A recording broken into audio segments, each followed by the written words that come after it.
Hello friends, welcome back to my YouTube channel infinite Gyan. Friends, आज हम discuss करने जा रहे हैं कोवेलेंट और नेटवर्क सॉलिड्स के बारे में। इससे पहले हमने आयनिक सॉलिड्स के बारे में डिस्कस किया था।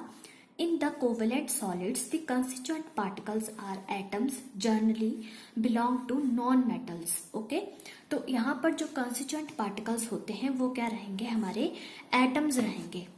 ठीक है, हमारे जो यहाँ पे कंस्टिट्यूएंट पार्टिकल्स होंगे वो एटम्स होंगे।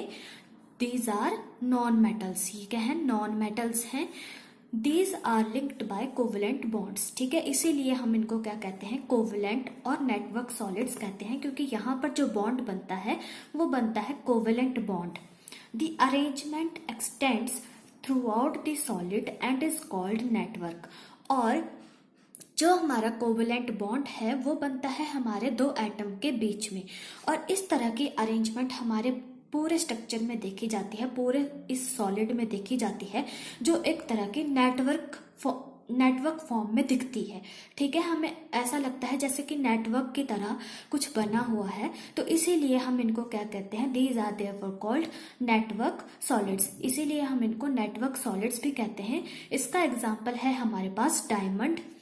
In diamond, the constituent particles are carbon atoms sp3 hybridized। यहाँ पर जो constituent particles है वो कौन से एटम हैं? कार्बन एटम है। ठीक है, और ये जो कार्बन एटम है ये sp3 हाइब्रिडाइज्ड है। ठीक है, मतलब कि जो हमारा कार्बन एटम है वो 4 बॉन्ड फॉर्म करेगा दूसरे कार्बन एटम के साथ। Each carbon atom linked tetrahedrally to 4 other carbon atoms. ठीक है, तो टेट्राहेड्रली वो 4 दूसरे कार्बन एटम के साथ लिंक होगा in space, and this result in a 3 dimensional network. और इस तरह से हमारे पास 3 डायमेंशनल नेटवर्क फॉर्म हो जाएगा। Since the constituents are very closely packed, the covalent solids are hard and have generally high melting points. ठीक है, तो अब क्या होगा? जो हमारे कंस्टिट्यूएंट है यानी कि जो हमारे एटम हैं वो बहुत ही क्लोजली पैक्ड हैं। ठीक है, क्योंकि उनके बीच में कौन से वाला बॉन्ड है? कोवेलेंट बॉन्ड है, जो कि शेयरिंग ऑफ इलेक्ट्रॉन से बनता है, तो ये स्ट्रॉन्ग बॉन्ड होता है। तो इस वजह से ये हार्ड रहते हैं, और हार्ड रहेंगे अगर तो इनका मेल्टिंग पॉइंट भी क्या रहेगा? हाई रहेगा, क्योंकि इन्हें मेल्ट होने में फिर टाइम लगेगा, क्योंकि बॉन्ड ब्रेक होंगे, बॉन्ड ब्रेक होने में टाइम लेंगे, तब जाकर के वो मेल्ट होंगे। तो इस वजह से इनका मेल्टिंग पॉइंट भी हाई रहता है और ये हार्ड रहते हैं। तो डायमंड आपको पता है कि बहुत ही ज़्यादा हार्ड स्ट्रक्चर होता है डायमंड का। Due to the absence of the ions, these are poor conductor of electricity। ठीक है, तो इनमें आयंस की अब्सेंस होती है। अगर आयंस होंगे तभी इलेक्ट्रिसिटी वो कंडक्ट कर सकते हैं। अगर आयंस किस तरह के होंगे? मूव कर रहे होंगे, तब वो इलेक्ट्रिसिटी को कंडक्ट करेंगे। तो यहाँ पर अब्सेंस होती है उन आयंस की, इस वजह से ये पुअर कंडक्टर ऑफ इलेक्ट्रिसिटी है, यानी कि एज अ इंसुलेटर एक्ट करते हैं। However there are some exception as well. लेकिन यहाँ पर कुछ एक्सेप्शन भी है कोवेलेंट और नेटवर्क सॉलिड्स की। लेकिन उससे पहले हम यहाँ पर डायमंड का स्ट्रक्चर देख लेते हैं किस तरह से होता है। यहाँ पे आप देख रहे हो ये है हमारा कार्बन एटम, तो इसने 4 बॉन्ड्स को फॉर्म किया है, 1 2 3 4। ठीक है, ये इसका मतलब कि पीछे वाला हिस्सा है, पीछे की तरफ को है, नीचे वाला बिलो द प्लेन जो इसका हिस्सा है वो है ये। तो इस तरह से यहाँ पर दिखाया गया है आगे की तरफ को करके कि इस तरह से इसने ये बॉन्ड को फॉर्म किया हुआ है। तो इस तरह से हमारा जो पूरा डायमंड का स्ट्रक्चर होता है इस तरह से वहाँ पे स्ट्रक्चर होगा, और एक कार्बन एटम के 4 बॉन्ड बने होंगे दूसरे कार्बन एटम के साथ। ठीक है, तो ये है, और यहाँ पर आपको कोई भी फ्री इलेक्ट्रॉन नहीं देखने को मिलेगा। ठीक है, कार्बन की वैलेंसी क्या रहती है? 4 वैलेंसी रहती है कार्बन की। ठीक है, तो यहाँ पर क्या है? sp3। जैसे कि हमारा जो कार्बन है इसका एटॉमिक नंबर है 6। ठीक है, तो 1s2 2s2 2p2। ठीक है, इस तरह से रहेगा 2p2। ठीक है, तो यहाँ पर जो हमारा 2s2 और 2p2 है वो इस तरह से होगा 2s 2p। ये हमारे ग्राउंड स्टेट में है। ठीक है, ग्राउंड स्टेट में हमारा किस तरह से होगा? 2s2, अपोजिट स्पिन में रहते हैं ये, 2s2 2p2। इस तरह से आ गया हमारे पास। ये क्या है, इसकी ग्राउंड स्टेट है, ग्राउंड स्टेट है इस तरह से। और जब इसकी एक्साइटेड स्टेट होगी, एक्साइटेड स्टेट में इसका ये वाला इलेक्ट्रॉन यहां पर आ जाएगा, यहां पर आ जाएगा। तो जब ये एक्साइटेड स्टेट में यहां पर आ गया, यह अब मैं कौन सी स्टेट बता रही हूं आपको, एक्साइटेड स्टेट, ठीक है। तो एक्साइटेड स्टेट में ये इलेक्ट्रॉन जब यहां पर आ गया तो क्या बन गया, sp3। इस तरह से हाइब्रिडाइजेशन रहती है डायमंड में। तो ये क्या करेगा, 4 बॉन्ड को बनाएगा, ठीक है। तो 4 सिग्मा बॉन्ड यहां पर हमारे बनेंगे कार्बन के साथ। और जो एक्सेप्शन केस है वो है ग्रेफाइट के साथ, which is another crystalline form of carbon is a good conductor of electricity. अब यहाँ पर जो हमारा दूसरा क्रिस्टेलाइन स्ट्रक्चर है जो कि कार्बन से ही बना है ग्रेफाइट, लेकिन ये क्या है, गुड कंडक्टर ऑफ इलेक्ट्रिसिटी है। जहां दूसरी तरफ हमारा diamond poor conductor of electricity था, वहां पर हमारा graphite good conductor of electricity है। This is due to the layer structure which exists in this case. यहाँ पर क्या रहता है, लेयर स्ट्रक्चर रहता है, लेयर स्ट्रक्चर रहेगा यहाँ पर, ठीक है। तो ये जो लेयर स्ट्रक्चर की वजह से ये क्या है, गुड कंडक्टर ऑफ इलेक्ट्रिसिटी बन जाता है। Actually the carbon atoms in graphite are sp2 hybridised, ठीक है। अब यहाँ पर जो हाइब्रिडाइजेशन होगी वो sp2 होगी, पहले sp3 थी। तो मतलब कि यहाँ पर जब एक्साइटेड स्टेट में यहाँ पर ये जो इलेक्ट्रॉन जाएगा ये क्या रह जाएगा, अनहाइब्रिड रह जाएगा ग्रेफाइट के केस में, क्योंकि वहां पर sp2 हाइब्रिडाइजेशन है। तो s का 1 p के 2 sp2 हाइब्रिडाइजेशन हो जाएगी, और एक क्या रह जाएगा, अनहाइब्रिड रह जाएगा, वो उसकी हाइब्रिडाइजेशन नहीं होगी। अब ये जो हमारा एक इलेक्ट्रॉन फ्री रह जाएगा ग्रेफाइट के केस में, ये क्या कर सकता है, फ्रीली मूव कर सकता है।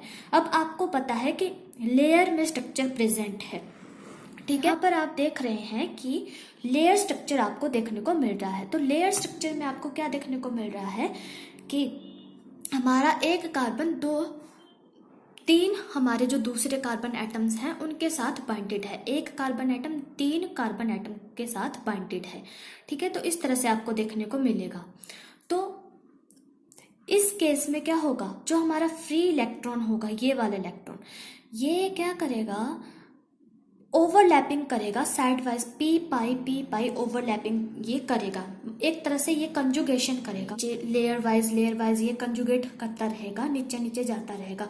तो हर एक कार्बन एटम के पास एक अनहाइब्रिड p ऑर्बिटल है, ठीक है, एक इलेक्ट्रॉन उसमें है जो, और हर एक कार्बन का वो फ्री इलेक्ट्रॉन क्या करेगा, फ्रीली मूव करेगा, ठीक है, कंजुगेशन करेगा, फ्रीली मूव करेगा, पाई ओवरलैपिंग करेगा। वैसे तो इसमें होता नहीं है, पाई बॉन्ड इसमें नहीं प्रेजेंट होता है, लेकिन मतलब कि नीचे वाली लेयर के साथ जब वो करेगा इस तरह से, तो क्या हो जाएगा, तो साइड वाइज ऊपर ओवरलैपिंग हो जाएगी इलेक्ट्रॉन्स की, इस वाले कार्बन का भी होगा, इस वाले कार्बन का भी होगा। तो एक तरह से पाई ओवरलैपिंग ये करेगा, और इस तरीके से क्या हो जाता है, ये इलेक्ट्रिसिटी को कंडक्ट कर सकता है।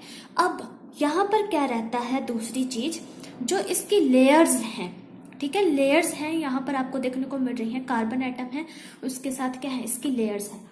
तो जो हमारा ऊपर वाली जो लेयर है उसमें जो कार्बन एटम है उनके बीच में क्या बन रहा है, उनके बीच में कोवेलेंट बॉन्ड बना हुआ है। लेकिन जो बीच में अब ये स्पेस आ जाएगा, फिर दूसरी लेयर आएगी, इस स्पेस के बीच में जो बॉन्डिंग है वो वीक बॉन्डिंग है, वहां पर कोवेलेंट बॉन्डिंग नहीं है, वहां पर वीक बॉन्डिंग है, ठीक है, वीक फोर्सेस ऑफ अट्रैक्शन है। इस वजह से ये क्या रहता है, सॉफ्ट रहता है, मतलब कि जो अब इसकी लेयर्स हैं वो एक दूसरे के ऊपर स्लाइड कर सकती हैं आसानी से।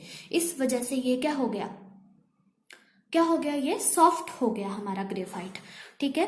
The electrons present in 3 hybrid orbitals are involved in hexagonal rings.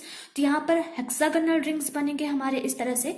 The 4th electron which is rather free is available to conduct electricity. और ये क्या कर देगा, जो 4th इलेक्ट्रॉन यहाँ पर फ्री होगा वो इलेक्ट्रिसिटी कंडक्ट करने में हमारी मदद करेगा, ठीक है। तो ये एक एक्सेप्शन है कोवेलेंट सॉलिड्स में ग्रेफाइट की, कि ये क्या कर सकता है, इलेक्ट्रिसिटी को कंडक्ट कर देता है due to the presence of free unhybridized p orbital, ठीक है। तो वो क्या करेगा, फ्रीली मूव करेगा, p पाई ओवरलैपिंग को दिखाएगा, ठीक है। तो अब हम देखेंगे important characteristics of covalent solids.